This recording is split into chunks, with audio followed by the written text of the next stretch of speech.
বিশ্ব সম্প্রদায় রোহিঙ্গা সংকটকে ভুলতে বসেছে বলে মনে করছে উন্নয়ন সহযোগীরা। আবারও গুরুত্ব সহ তুলে ধরতে না পারলে এটি ডেড ইস্যুতে পরিণত হবে বলেও শঙ্কা তাদের। আর তাহলে অর্থ সহায়তা আরও হ্রাস পাবে বলে ধারণা। সরকার বলছে বিপুল সংখ্যক এই জনগোষ্ঠীর জন্য ন্যূনতম অধিকার নিশ্চিত রাখাই এখন বড় চ্যালেঞ্জ। মাহফুজ বিশুর রিপোর্ট। সিলন টি রপ্তানিতে শীর্ষে। মার্চ 2025 4 দিনের সফরে বাংলাদেশে এসে রোহিঙ্গা ক্যাম্পে গিয়েছিলেন জাতিসংঘ মহাসচিব। লাখ লাখ রোহিঙ্গার সাথে সে সময় সরকার প্রধানকে নিয়ে ইফতারও করেছিলেন তিনি। সাম্যর বছর ঈদের সময় যেন অনার বাড়ির মধ্যে তাই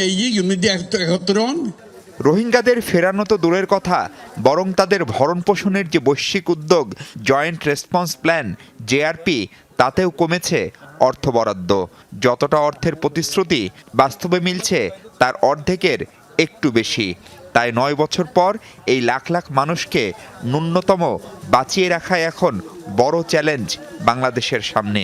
আমরা যে সার্ভিসগুলো দিয়ে আসছিলাম এতদিন, সেই সার্ভিসগুলোর স্ট্যাটাস কো বজায় রাখাটাই বড় চ্যালেঞ্জ। আপনার ফান্ড যেভাবে ডিক্রিজ হচ্ছে, আপনার মিনিমাম সার্ভিস প্রোভাইড করাটা এখন অনেক কঠিন কাজ হয়ে পড়েছে।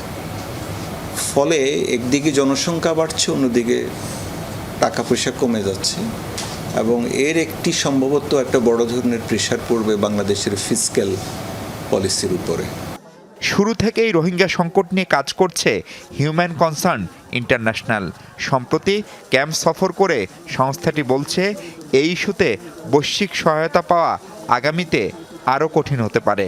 তাই এটাকে পুনরুজ্জীবিত করতে উদ্যোগ নেয়ার তাগিদ। সারা পৃথিবীর মানুষ আসলে এই ক্রাইসিসটাকে ভুলে গেছে অলমোস্ট। হার্ভার্ডের প্রফেসরকে যখন আমি রোহিঙ্গা ইস্যু নিয়ে কথা বলতে চাইলাম, তখন সে বলল যে Rohingya is a dead issue না। এর অনেকগুলো কারণ আছে। এক হচ্ছে যে আরও অন্য নতুন নতুন ক্রাইসিস তৈরি হচ্ছে, সো অ্যাক্টিভলি কোনো ভয়েস রেইজ করা হচ্ছে না ইন্টারন্যাশনাল ফোরামে রোহিঙ্গা নিয়ে। হ্যাঁ, সেই কারণে মানুষজনের অ্যাটেনশনটা শিফট হয়ে অন্যদিকে যাচ্ছে। Biggest challenge right now is lack of awareness. Bangladesh যদি বৈশ্বিক সচেতনতা বাড়াতে না পারে, তাহলে এই ইস্যুটি হারিয়ে যাবে।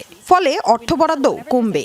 বিশ্বজুড়ে মানুষ যখন এটি নিয়ে কথা বলবে, তখন আলোচনায় আসবে অর্থ বরাদ্দও বাড়বে। পাশাপাশি মিয়ানমারের ওপর রাজনৈতিক চাপও বাড়বে। Wherever there's international pressure.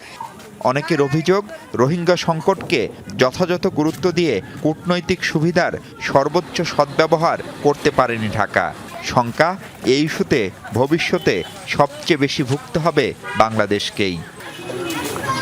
Rohingya সংকট নিয়ে বাংলাদেশের কৌশল কি, সেটি এখনও স্পষ্ট নয় বিশ্বের অনেক দাতা সংস্থা, এমনকি বড় দেশগুলোর কাছেও। আর তাই নতুন সরকারের কাছে প্রত্যাশা, এই সংকটের গুরুত্ব অনুধাবন করে এটিকে নিয়ে সরকার কি করতে চায়, কিভাবে করতে চায় এবং কবে নাগাদ করতে চায়, তার লিখিত একটি নীতি অনিবার্য। আশা করা হচ্ছে নতুন সরকার সেদিকটাই গুরুত্ব দিবেন। আর তা না করতে পারলে তার জন্য যে চড়া মূল্য গুনতে হতে পারে বাংলাদেশকে অদূর ভবিষ্যতে, তাও বলার অপেক্ষা রাখে না। Mahfuz Mishu, Jamuna news, Kutupalong camp, Cox's Bazar.